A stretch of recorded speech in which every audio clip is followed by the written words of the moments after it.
Kontrolin ang chemical mo, kontrolin ang araw mo, bago ka kausapin ang mundo.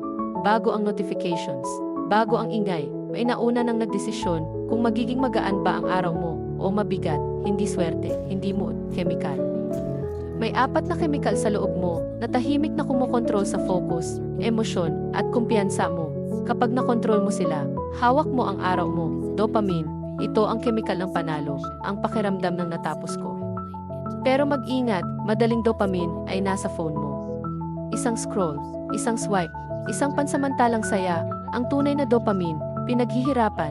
Ayusin mo ang kama mo, tapusin mo ang isang maliit na task, tuparin mo ang isang pangako sa sarili mo. Bawat maliit na panalo, nagsasabi sa utak mo, disiplinado ako. Tinatapos ko ang sinisimulan ko. Doon nagsisimula ang momentum, serotonin. Hindi ito maingay, hindi ito dramatic, ito ang kalmadong kumpiyansa. 5 minuto sa ilalim ng araw, kayang baguhin ang takbo ng isip mo. Huminga ka ng mabagal, lumabas ka, damhin mo ang umaga, serotonin ang bumubulong, kalma ka lang. Kaya mo ito. Hindi ka hinahabol. Bago ka habulin ng mundo, tumayo ka muna sa liwanag, oxytocin, ang chemical ng koneksyon, ng tiwala. Hindi kahinaan ang pagiging connected. Lakas ito, isang yakap, isang totoong good morning.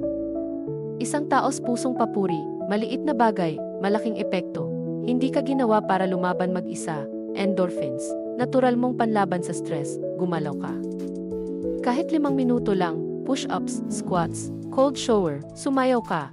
Hindi alam ng katawan mo kung peke ang ngiti. Kapag gumalaw ka, tutugon ito, ang pressure, nagiging power, araw, galaw, isang natapos na task, isang tunay na koneksyon.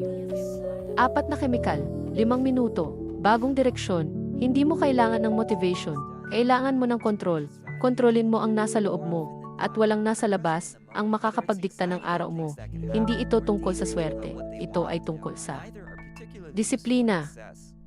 Kontrolin ang chemical mo, kontrolin ang buhay mo.